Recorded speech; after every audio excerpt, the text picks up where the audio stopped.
Hi there. It's November the 2nd, and today we are looking at Ezekiel, traveling through the prophecies of Ezekiel in Hebrew Ezekiel, meaning the Lord will strengthen. And we've come to the end, the balance of chapter 3, and we're going through to chapter 6 and verse 14, the end of the chapter. Now, continuing in chapter 3, Ezekiel is taken by the Spirit to be with the exiles. He's with the exiles, but he's hearing from God about what's happening back in Jerusalem. And God says, I'm going to make you a lookout for Israel. And he puts on Ezekiel something very important. It says, if Ezekiel refuses to speak, then the responsibility for the loss of the people, for the judgment of the people, will be on his head. But if he speaks out and there's a change in people, if they turn their hearts and they come back to the Lord, then there will have been something achieved by his word. God takes him to the valley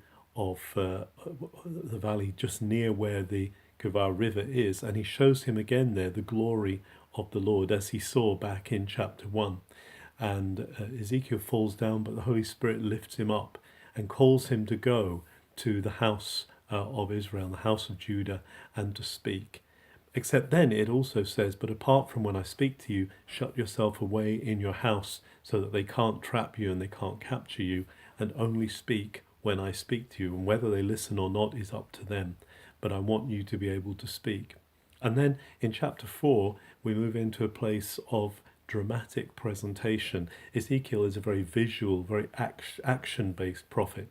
And God tells him to make a model, it may be a brick or a tile, of the city of Jerusalem, representing the city of Jerusalem, and then lay siege to it. So put an iron grill between him and the city, which symbolizes the power and the strength of the attack coming upon them, and then to lie on his side for over a year. It's an amazing call that God puts on him, but he's to lie on one side, on his left side, for half a year to represent carrying the sins of Judah, and then on his right side, carrying the sins of Israel first, and then on his right side to carry the sins of Judah. And it's a statement that they are going to be besieged. Jerusalem particularly is going to be besieged. And so he prophesies against Jerusalem. And God actually tells him to gather lots of different seeds and lots of different grains to bake together into bread, very thin bread, and he's only to eat a very small amount of it each day as a ration, because it's a sign of the siege that is coming. He only has half a pound of bread a day, and this is a sign that it's going to be rationed out. And not only that, but God tells him to cook this bread over a fire made from human excrement. And Ezekiel reacts at this point and says, God, I can't do that. I've never eaten anything unclean. And so God actually changes the terms of the prophecy, and he says, okay, to protect you, I'm going to allow you to eat bread that's baked over cow dung, which was more normal and wasn't considered so offensive. But it's a sign that there will be terrible famine coming, and there will be rationing of bread coming. And so that's how chapter 4 comes to an end. And then in chapter 5, God tells Ezekiel to go and get a sword and to use it as a razor. It must have been very dramatic seeing someone shaving with a sword, and he's to shave off his beard, and he's to weigh out the shavings from the beard, and to do three things with it: cut through part of it with a sword, throw some of it to the wind, and he's to bind some of it into his clothes, into the folds of his clothes. And this is a word that God is bringing about the rebellion and the dishonor that is coming from Israel against God, because they haven't been acting in terms of the covenant, and they've not been doing what God has called them to do. So this siege is going to result in great destruction. And God says, he even says this terrible thing, there's going to be cannibalism during this famine, that parents will eat the bodies of their children, children will eat the bodies of their parents. It's horrible, horrible things that will come because of this famine.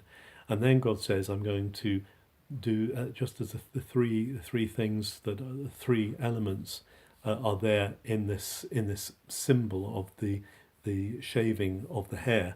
And so a third is going to be struck down by epidemic, a third is going to be struck down by the sword, and a third is going to be scattered to the wind. And this is, and then also God tells Ezekiel to prophesy to the hills of Israel. And of course, the hills of Israel were the places where the high places were. King Josiah, in his reforms, had done away with the high places because they were not authorized places of worship. The only place of worship that was authorized was the temple in Jerusalem, but the people continued to worship their idols on the hilltops. And therefore, Ezekiel in chapter 6 is told to prophesy to the hills of Israel, and saying that they will be, that their high places, their shrines will be destroyed, and the bones of those who worship there will be scattered across the place. They'll be subject to destruction. Ezekiel uses a familiar word for idols in this place, in this chapter 6, and also in other places. The word he uses is the word gelulim, and gelulim comes from a word from the base root that means to roll. But here it also has a very pejorative sense, because the word galal is also a word in Hebrew for excrement or dung. And so the prophet is using a word that has some sort of word association or a word play or pun in people's minds who would hear it with dung. These gods to whom they're burning incense, these non-gods to whom they're burning incense, are not gods at all. They're non-gods. In fact, they're dung gods. They're worse than excrement. They're worse than dung. They're blocks. They're lumps. They're not to be listened to. And so God said he's going to bring judgment on them. However, in verse 8 of chapter 6 and onward, God says he's going to leave some. There is going to be a remnant. So hence this picture of some of the hair of Ezekiel's beard being put into the folds of his garment. God is going to protect some of them and bring them back. And this is how they will come to their senses, and they will realize that the Lord the Lord has meant good for them, and they will turn back to him. And Ezekiel's then called to make a noise, to stamp and to clap about the terrible things that are going on in Israel, to warn people to turn around, to turn away from these Gelulim, to turn away from these gods that are no better than dung, and to follow the Lord. It's a very powerful, very dramatic word that Ezekiel brings. The issue is always, again, one of where our worship goes, where we put the worth, where we put value, the things that we give our time to, the things that we give ourselves to, give our lives to. And sometimes these things seem quite innocent. They seem like good things, but actually anything that draws away from the worship of God, anything that takes us away from being focused on him, anything that draws our love away from him, is something that needs to be treated with contempt and needs to be put away.